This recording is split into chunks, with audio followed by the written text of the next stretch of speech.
Hi, friends. Hey, guys. We are here ready to record our weekly podcast, and we want to hear where you guys are listening from. It's always fun to hear and see where you guys are at. And as a reminder, this audio version is always available on Mondays through iTunes or on our websites. All right. Welcome back to Sextember. And our podcast episodes this month are all about sex. So, but before we get to our topic today, I want to read a fan shout out. We got one from Broken But Healing, and he says, I've been listening to your podcast almost since I disclosed my affairs in 2017. I love the messages of healing and hope. I also want to thank you for discussing EMDR to help us deal with past trauma. Since finding a counselor who does EMDR, I've made huge strides in my recovery and know it's because EMDR helps me deal with my trauma. This podcast is incredible, and these three are beyond brave. Coby for facing his trauma and shame and fighting to save his marriage rather than run. Ashlynn for letting other betrayed women find hope through her openness, and for staying in your marriage when many probably questioned your sanity for staying. They do this with my wife. Brannon for giving us addicts hope and fighting to help us recover. Thank you all. That's cool. Isn't that awesome? Yeah, that's honestly, we hear a lot from the betrayed, but it's really exceptional, I think, to hear from the once addicted who really has an appreciation for what we're trying to do. Absolutely. Yeah. It's pretty cool. They have every reason to be like, I don't want to listen, right? Right. I don't want to jump into this and learn and listen, but awesome. Good for him. Very cool. Okay, so Sextember. We're talking about sex still. Isn't sex just like the best thing ever? Indeed. Let's hope. Let's hope.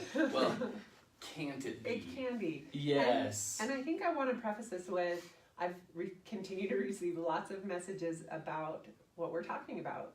And I'm actually super happy how many of you are happy that we're talking about this. Yes. And they're happy to see Coby and I in a place where we're able to talk about it. And it just makes me feel good that instead of what we thought could be really triggering, isn't so much for you guys. Absolutely. Yeah, and I think we all, man or woman, desire to have healthy, connected intimacy, and sex is a part of that. And it's a beautiful, wonderful thing, right? Totally is. But the reason I bring that up is I've taught a lot of classes in church, and I'm a little bit irreverent in church because what I try come to sit do. by me, then. What's that? Then come sit by me. Well, when I teach, I try to break down a lot of things. I try to break down a lot of shame around topics that we all know are true, but nobody wants to talk about it. And sex is one of those. So I teach lessons in church about sex. That's an awesome. interesting thing to do. You're a Christian. Yeah, a Christian, and very, where I teach is very rigid, kind of the thinking, and closed off to some topics, really uncomfortable with those topics. And but it's really interesting when I open up the conversation and the dialogue about healthy sexuality and those things. It's really interesting how people respond. They are so grateful, and they feel a sense of relief, like, oh, I'm not the only one who has sexual feelings or desires or those type of things. And I think it just illustrates, that sex and shame are so connected. And a lot of us feel so much shame about who we are sexually. And both from the betrayed side of things and the addicted side of things, sex is a shameful thing. And the more rigidity you had as a child around sex, the more shame there is about sex. And so that's what we want to talk about today, is how shame and sex are very connected, and how that actually makes it so that it's a perpetual cycle, that the more you feel shame about sex, the more you hide your sexuality, the more you might act out sexually or shut down sexually, and the more you feel shame about sex. And it goes on and on and on.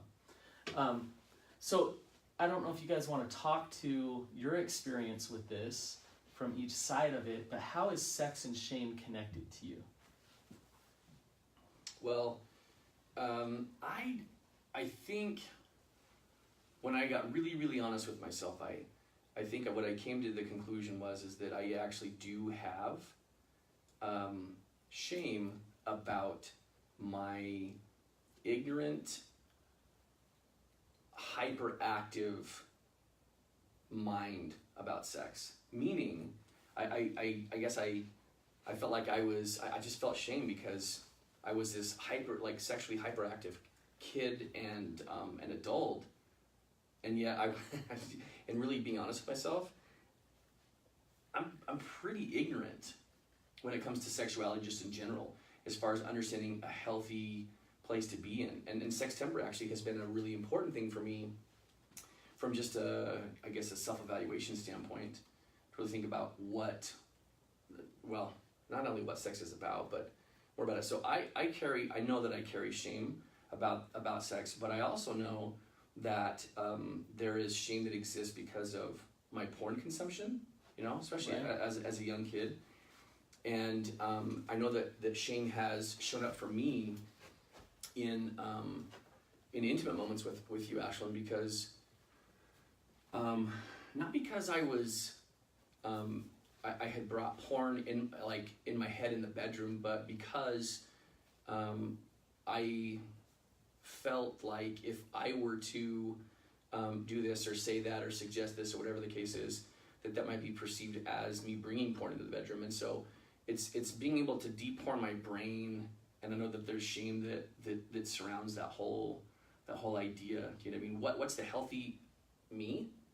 And but that person has to be the person that's without porn. You know what I mean? Because that's really the only lens that I understood. But without porn, does that mean without sexuality? No, for sure. It's like there is if it's like, how is it like?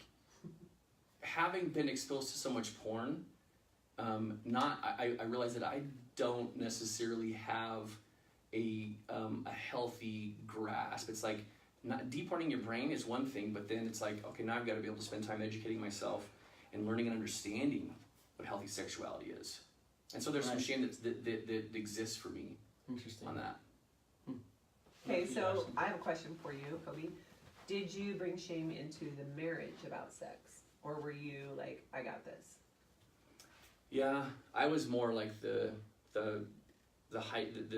hyperactive, sexually entitled person who's like, let's just have sex. I'm trying to think back, like, did I have a lot of shame surrounding sex as a kid and as a youth? I can't. It's going to take me some time to actually think on that. Well, let's ask you this. Okay. Did you hide anything that you were doing sexually? No. Yes, most definitely I did. Well, why were you hiding if you didn't have any shame? That's a good point. Right? I'm trying to think of like messages or memories of messages, from parents about, whatever.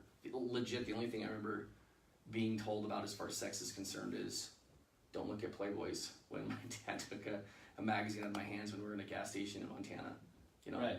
And, but there wasn't ever Could you sex talk openly with anyone about sex? Oh, no. What you were experiencing and... So the answer is no, but maybe the reason why is because that wasn't an okay topic, meaning they talk about, doing chores, they talk about doing homework, but sex was never addressed. Insinuates something. Yeah. That wasn't an open topic. Why? Because it's something you should be embarrassed about. I don't know. Well, as a kid, you feel like embarrassing. it's yucky, it's weird, it's something that we need to skirt around and hide. Yeah. So if you're not hearing it from your parents, and then you go to maybe a church, and you're hearing don't do it until you're married, which is what a lot of churches teach. Right. Then it's like, okay, that's really what I believe. Like, I didn't really hear about it. I had some history with family members getting pregnant before marriage, and it was like, you just don't. Like, don't do what they did. Yeah. And so there was this shame. Don't have sex before you're married. That's the overarching thing that you were taught about sex. Right. Right. Meanwhile, Ashlynn, while you're developing, you have hormones, you have sexual things happening to your body, and so all those things are happening, and you're told just don't have sex until you're married, right? And it's really kind of confusing. It's like you take a young adolescent, right? They're 13, 14 years old, and let's say they're going to church and they're told don't have sex outside of marriage, or just don't have sexual thoughts, or don't lust, or whatever it is, don't masturbate. And that 13 or 14 year old, I'm guessing, is probably having some sexual thoughts, right? Right, human. Totally. Well, they're human. What do you know, right?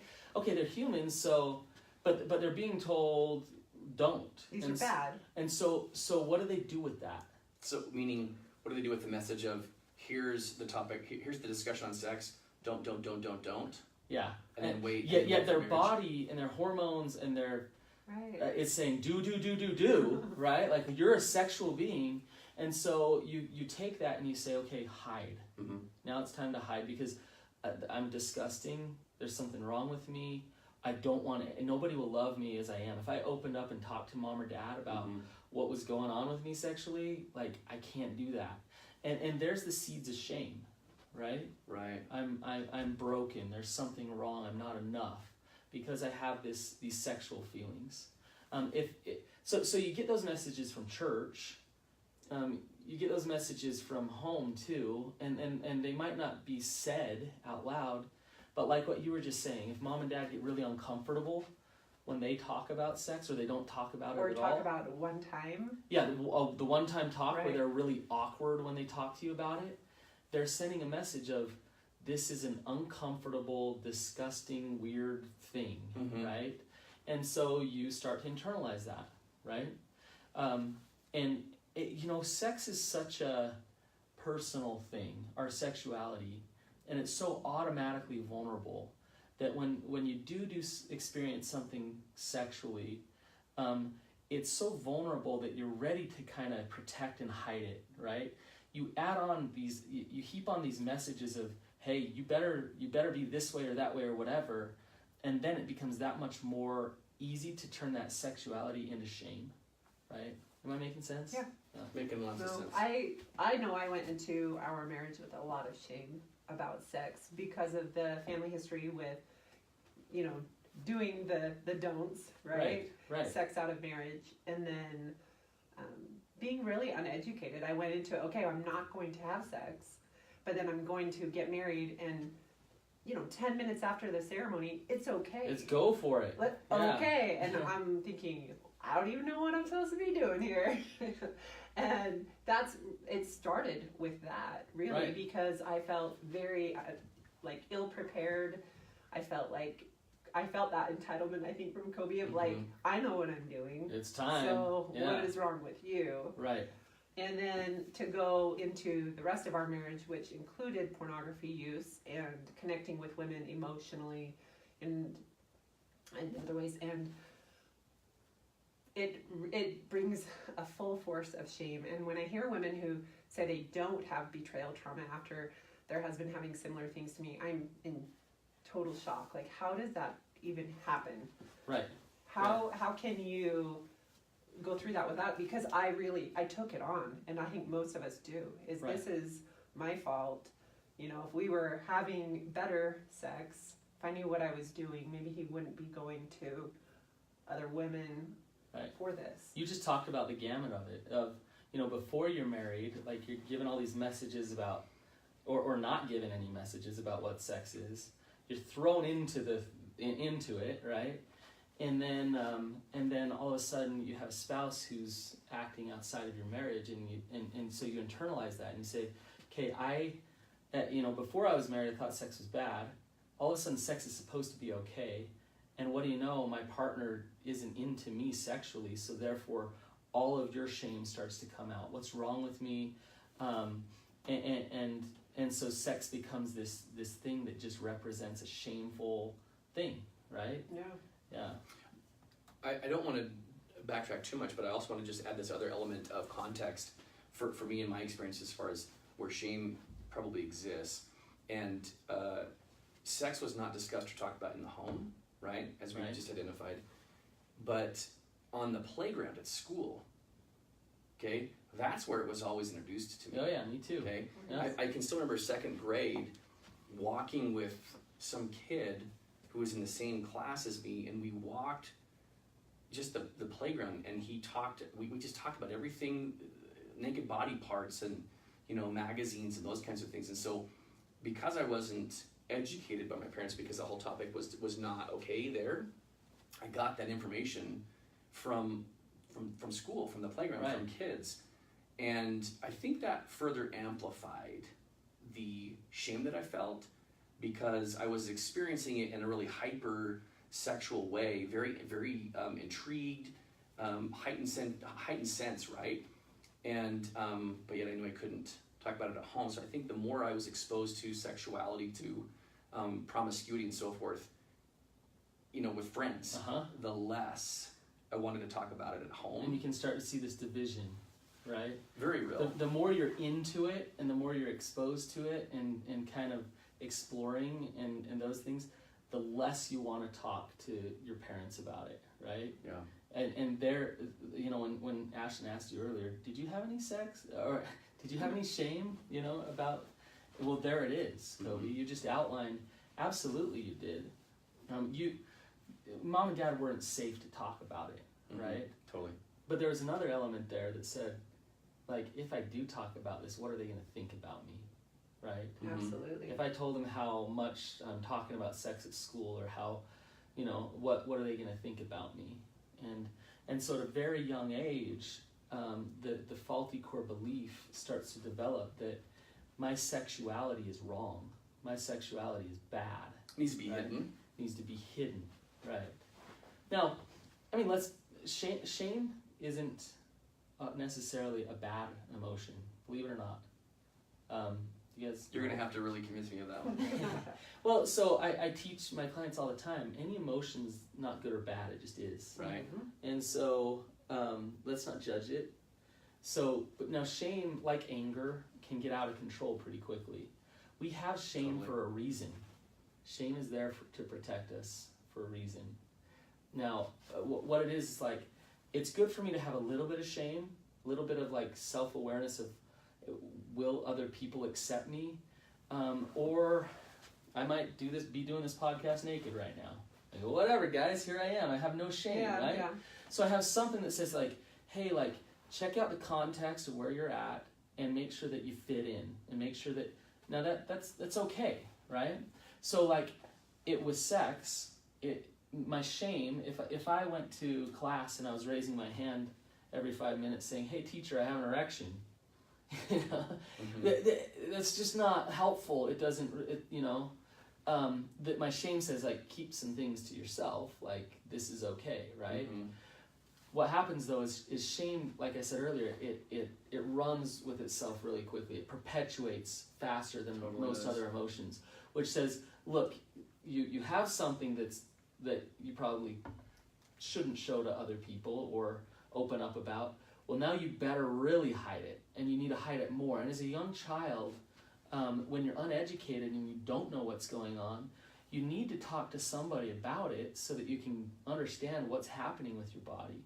But that shame's already saying to you, like, no, hide it, shut it down, right? Man, Well, and wow. no one else is talking about it, right? So, okay, we get married and we weren't talking about it before, but we're sure as heck not talking about it now. Right. Because it's clearly uncomfortable if our parents aren't doing it, if really there's no other couples doing that and sharing. I just feel like with me sharing publicly over on my Instagram accounts about this topic, it's incredible how many people want to talk about it. Oh, it's incredible. Help me figure out what's wrong because this is our problem. Yeah. And I am not a sex therapist. I can't help them, but it was a really eye-opening experience to see everyone thinks everyone else is doing like awesome. Right, And there's right. like 5 people doing awesome. No one's really talking about it. Right. Yeah. And there is an element of connection there where it's like you bust something open that we all know is going on, and you start talking about it, it's like, oh my gosh, like it's okay to talk about this thing that I've been trying hard my entire life to hide. Yeah. Right? I know with Coby and I, you would tell Amy, our therapist, like, we can't have this conversation, right? Mm-hmm. Like, sex was off the table for years Mm-hmm. because I had my dukes up. Like, Right. don't tell me what Right. to do. And of course we're gonna have issues. Hello, look what you did, Right. right? Totally. Like all that is true. But hang on, if sex is about connection, and shame is like the big disconnector, Mm-hmm. then how well does shame work in a bedroom? It doesn't. And that was the funny thing is he would Totally say, doesn't. you know, I really think we should go see Amy together because we really need to start talking about this thing that's your issue.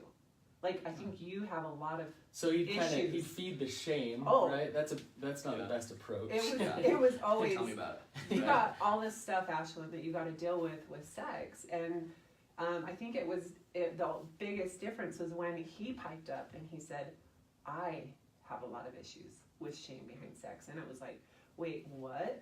Yeah. Right.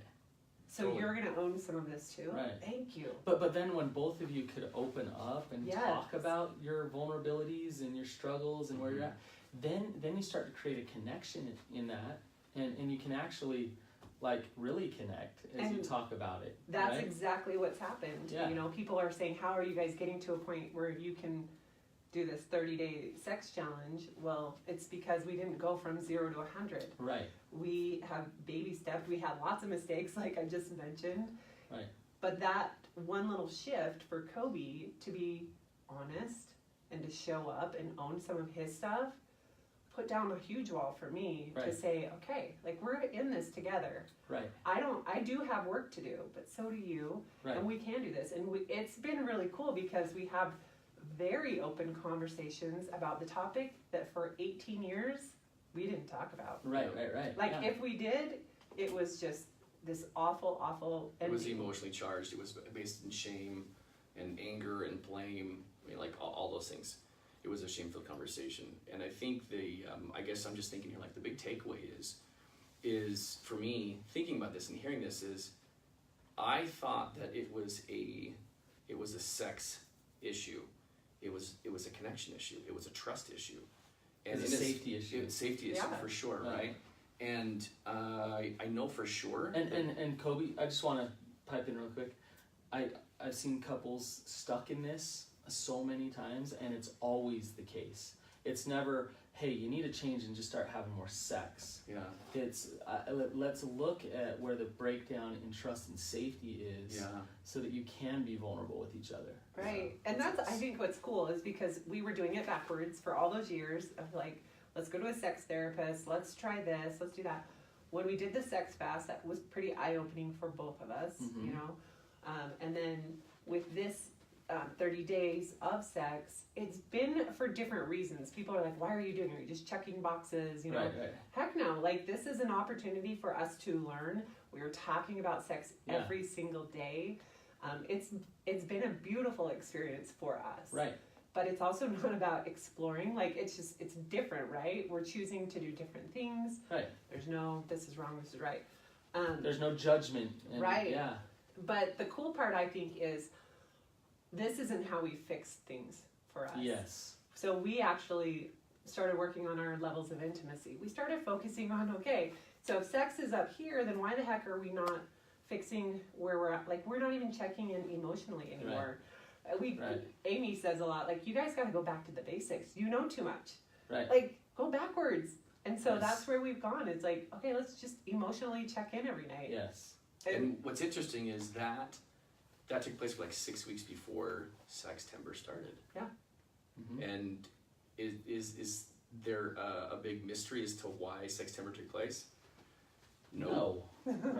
Because it came down to emotionally connecting, which built safety, which built trust emotionally, and that opened the door to have this. And I will say that the conversations, like the cool part about this, is the conversations that you and I have about sex, and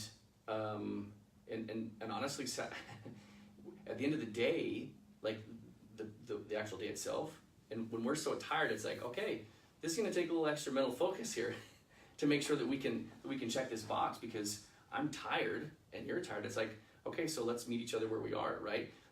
the ability to have those kind of open and candid conversations, to me, is so liberating, and it's really connecting at the same time. And so, and then it's not about the checking the box anymore. No.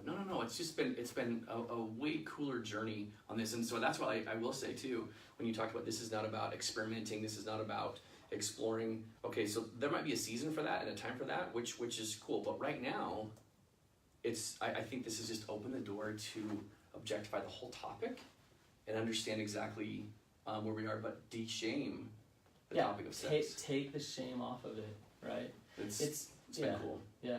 When shame leaves the bedroom, safety is there, and when safety is there, then sex, good sex, healthy sex can take place. Yeah, and it's interesting. I read about how it's so much different for a woman, that it's, like you said, very vulnerable, you know, for multiple physical reasons. Yes. You know, we can get pregnant, we can get diseases, we can, all these things are coming into our body. Like, it is vulnerable physically, let alone emotionally. Right, that's a good point, right? Ashlynn. And so I think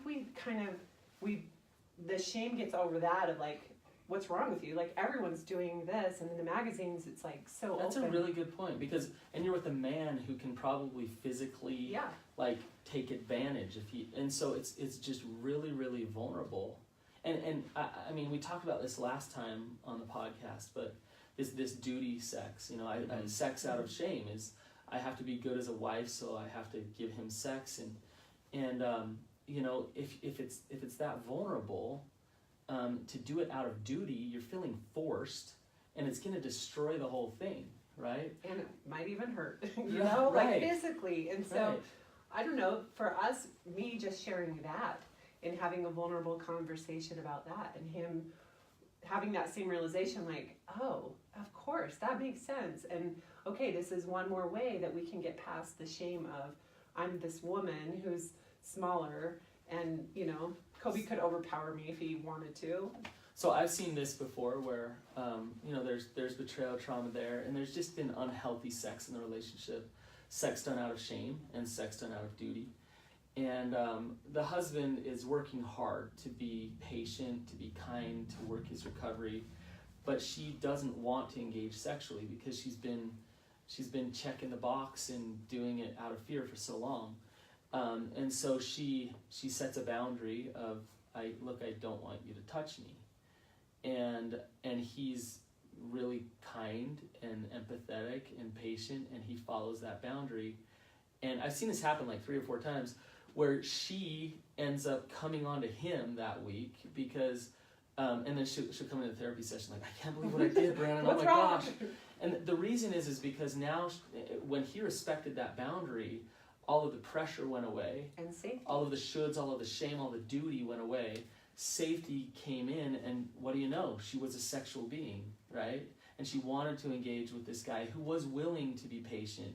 And now, if he were the opposite, if you were saying, no way, like you should want to touch me because I'm your husband, and he's just feeding the shame about what she should be and why she should be different, right? Right. So. That's cool. And I think it reminds me so much of our sex fast that we did years ago, because that was a time for us to find safety, right? Yeah. And there had been a lot of duty sex, and it was that for us. Like the by the end of that sex fast, it was me and him coming together, but I never came to him before. Right.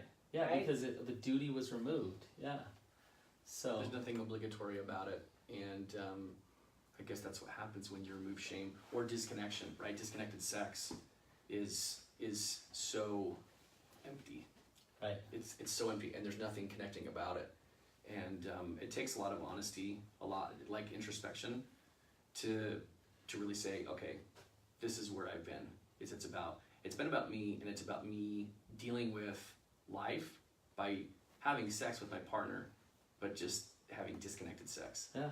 And if I don't know, that was a place where I was, and it's a totally different situation now. Meaning, like, my energy about sex is very different than the energy that I had in years past. For most of our marriage. Yeah. To switch topics just for a second, I've seen this too, shame and sex. Somebody has experienced some intense trauma as a child,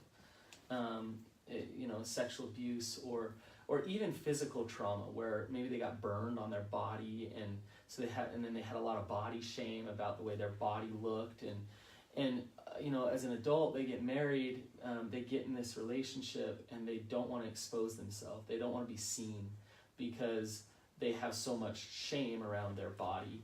And it's not that they're not sexual beings, and it's not that they don't want to engage sexually, but the shame is saying, I am ugly and I don't want you to see me, right? And that can cause, so the partner feels rejected, the partner feels neglected, like just there's a lack of something in the relationship.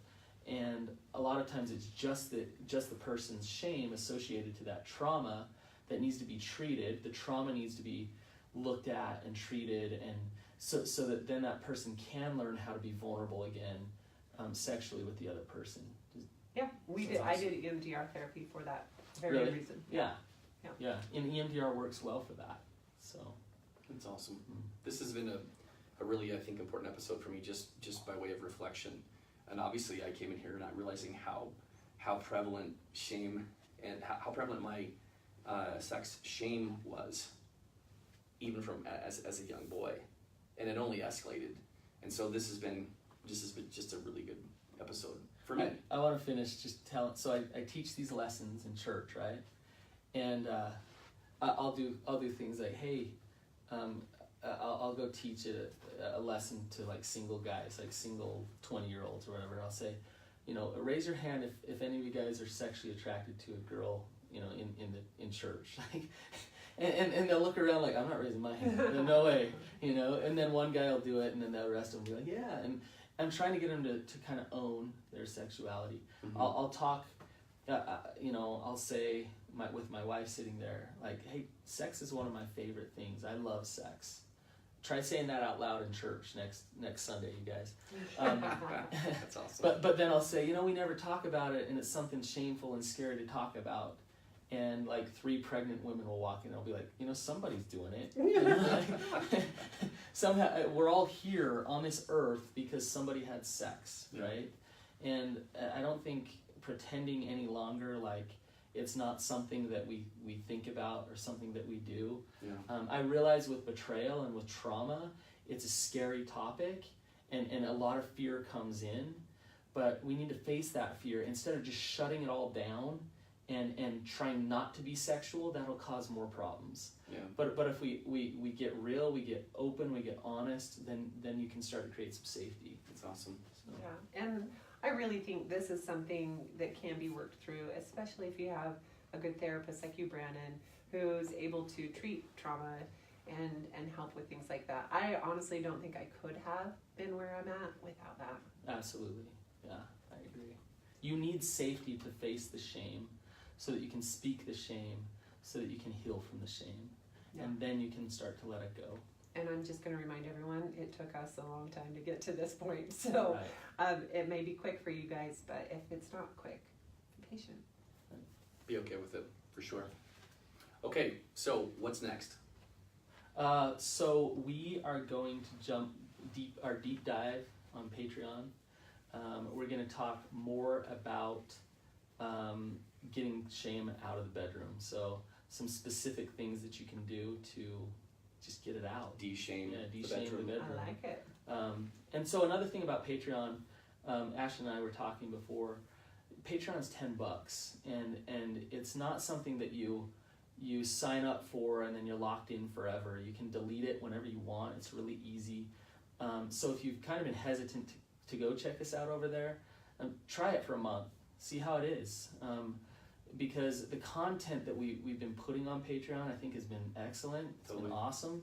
And so please check us out. And there's loads of it. And really, that's the place to send up these private questions that you don't necessarily dare ask here on, a live recording or over on our social media. It's a place for you to ask those questions, and we will answer them as a team. Yeah. It's pretty cool. So to find us on Patreon, you go to... Click on details, scroll down, and you can see the first link in the show notes. is the link to our Patreon Or site. go to the betrayed, the addicted, and the expert.com, and you can find us there. Yep.